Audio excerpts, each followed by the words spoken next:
This show is sponsored by BetterHelp. Have you been thinking about therapy? Have you been trying to get in to see a therapist? Have you found that a lot of therapists that you've been recommended to have either closed books or they've got a really long waiting list? Sometimes months. If you're lucky, it's a couple of weeks.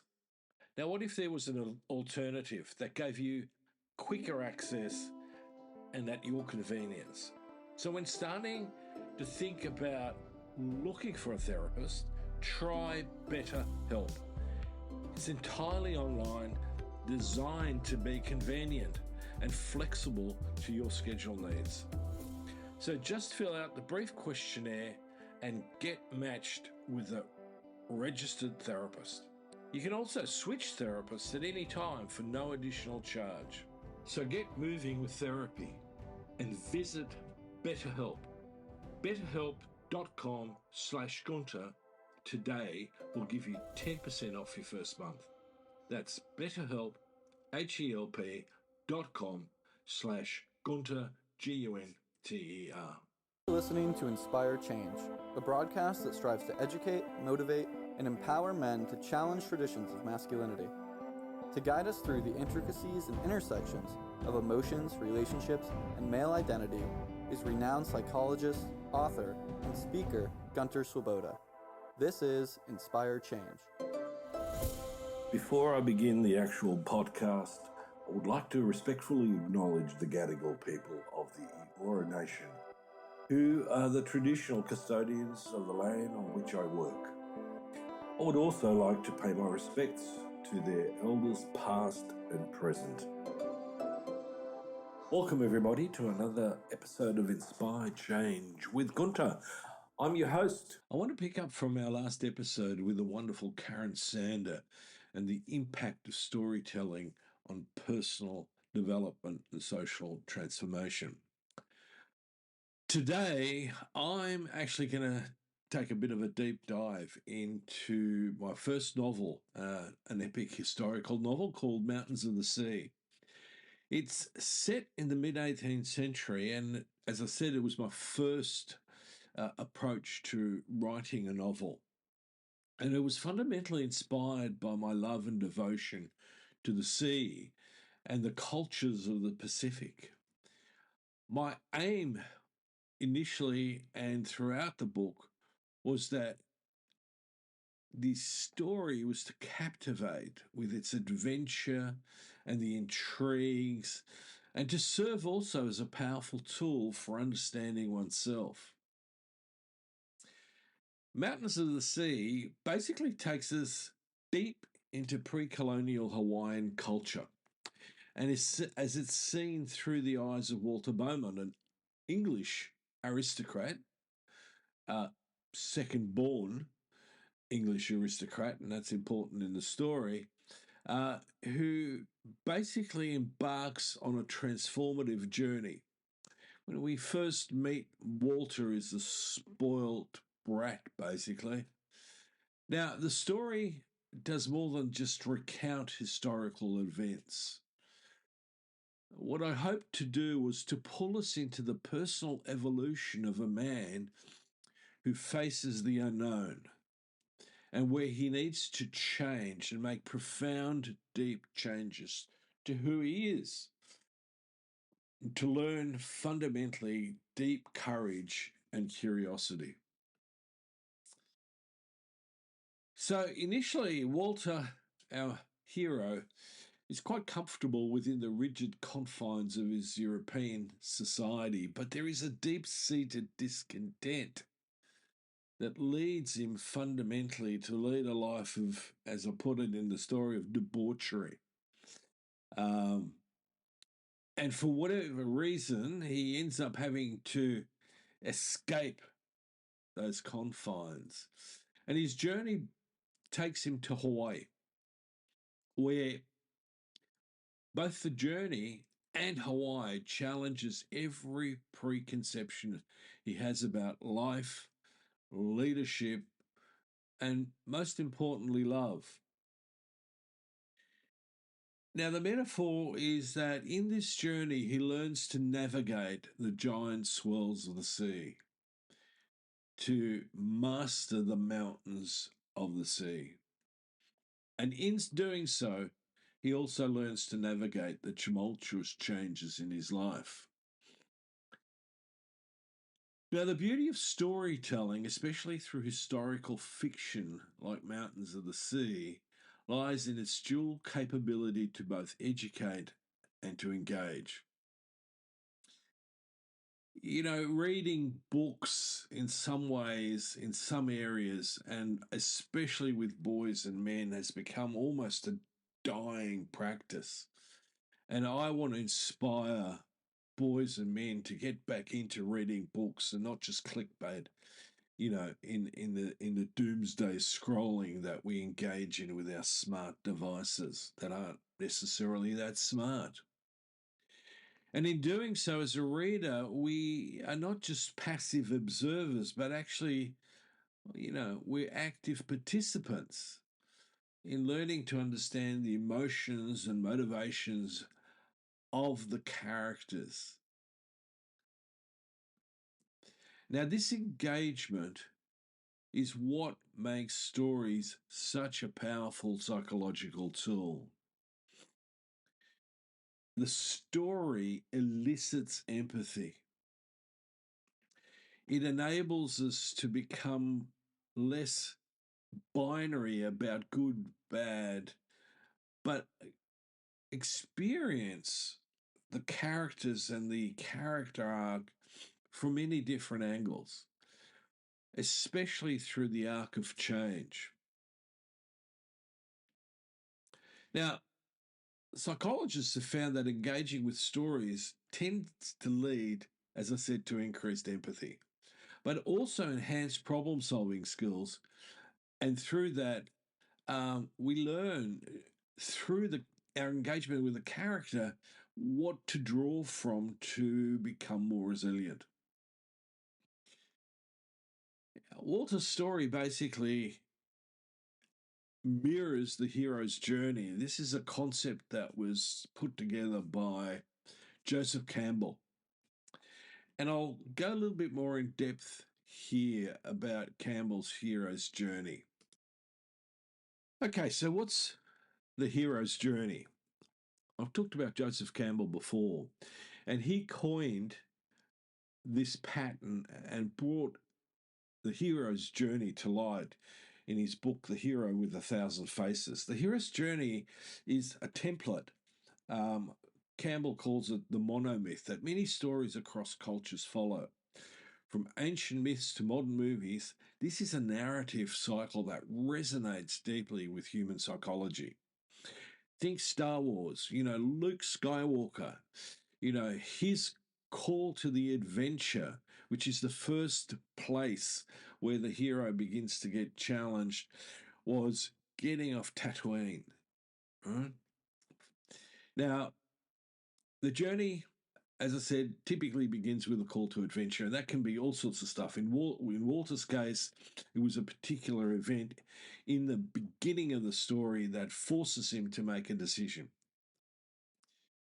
And this is where the hero leaves the familiar world behind, you know, the rigid confines, the habituated way of living, the automatic, almost sedated way of being that many of us unfortunately fall into, where we, you know, experience what I often talk about being the golden handcuffs. You know, we chain ourselves to a way of living that actually doesn't resonate with our authentic self, but, you know, is a consequence of the constructed self. You know, where I'm meeting all the social and family expectations, the expectations of being a provider, a father, a partner, husband, you know, a community person like, you know, an athlete or you know, a footy player, whatever it is. Those are the, you know, parts of the constructed self. They are essentially not truly authentically me. So what happens in this call to adventure then is that decision point. They often encounter a mentor, they face trials and tribulations, Luke Skywalker's mentor was Obi-Wan Kenobi. And ultimately, they experience a victory. And as the cycle continues, eventually return with newfound wisdom or a boon for their community. Now, psychologically, this whole process actually mirrors our life processes. Each of us is, in essence, on a personal hero's journey. The stages reflect our own challenges, our own growth, our own transformation. Psychologically, in therapy, one of the first ones that I often see is between, the age of 27 and 32. Now, interestingly, in astrology, apparently, this is also recognised and is often referred to as the Saturn return. Now, I don't understand much about, astrology, other than it's interesting and sometimes throws up some very curious explanations for how people are that can be, at times, sort of accurate. But being trained as a scientist, I'm sort of skeptical. Okay, got to keep my skepticism in play. Doubt, as I've said, is more important than the truth. And when things are sprouted as the truth at times or as the absolute truth, I get a little edgy. Andrew Huberman, has a tendency to do that with supposed scientific research. So you got to, take things with a grain of salt and run them through the mill, the reality check. So the question comes up as to why is this narrative so compelling?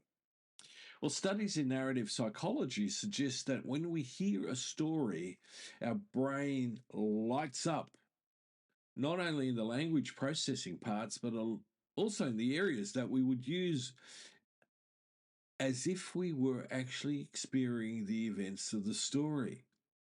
We have a psychophysiological emotional reaction.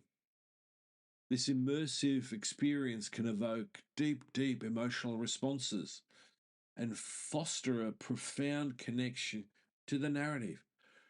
Who amongst you has not cried deeply at certain points in the story, especially when the hero or is challenged and it seems like all is lost? Most of us have some reaction. If we don't, we're blocking ourselves.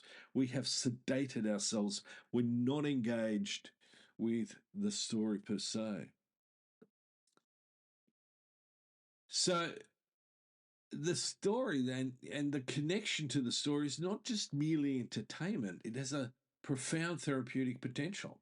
Through identifying with a hero, individuals can find courage, they can find motivation, and therefore feel that they can face their own adversity with a great deal more courage and strength. It's a form of narrative therapy where stories help people reshape their own lives towards positive outcomes. For example, in therapy, when individuals are asked to see their problems through the lens of the hero's journey, they can begin to conceptualize their challenges as necessary parts of their growth. I've come to believe, no pain, no gain, and that is true in one's personal growth. So the reframe can reduce feelings of being overwhelmed and increase our resilience. We have a sense of greater agency in this process. So, can the hero's journey be integrated into the Making Good Men Great framework? Yes, it can.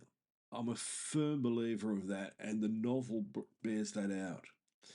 And I've seen it be particularly effective. If we reimagine masculinity through stories that promote growth, cooperation, inclusivity, and emotional intelligence, we can challenge traditional narratives that no longer serve us. We have to be more flexible, but through self-awareness, through compassion, through gratitude. Now remember, making good men great as a framework recognises the need for change in how men are perceived, how we perceive ourselves, and where we move away from characteristics like, one-sided competition or, binary outcome, win, lose, failure, success, and the combativeness that fosters toxicity, both in ourselves but also in our relationships and in our community. So, let's consider how Walter's experiences can inspire us in our lives.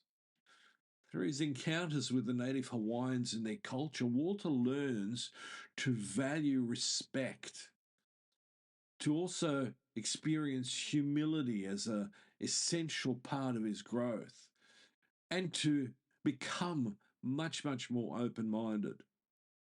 These qualities, when we reflect them in our own lives, can lead to profound personal growth and much, much stronger community bonds. Also, the act of surfing, central to this particular story, is in itself a metaphor for life. Each wave presents a challenge. The way we choose to meet it can define our path forward. Like Walter, we can learn to embrace the unpredictability of life and use our strengths to overcome challenges and our fears to fuel our own growth.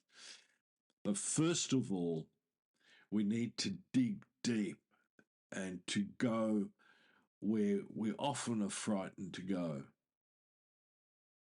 In Mountains of the Sea, I wrote essentially a vivid portrayal of transformation that is applicable to all of us. The novel is intended to remind us of the power of stories to shape our understanding of the world and of ourselves. It's an invitation to view our own life challenges as part of a larger narrative that is continuously evolving. So as I come to the close of today's episode, I want to encourage you to think about your own story. What is your narrative? What are the challenges that you face?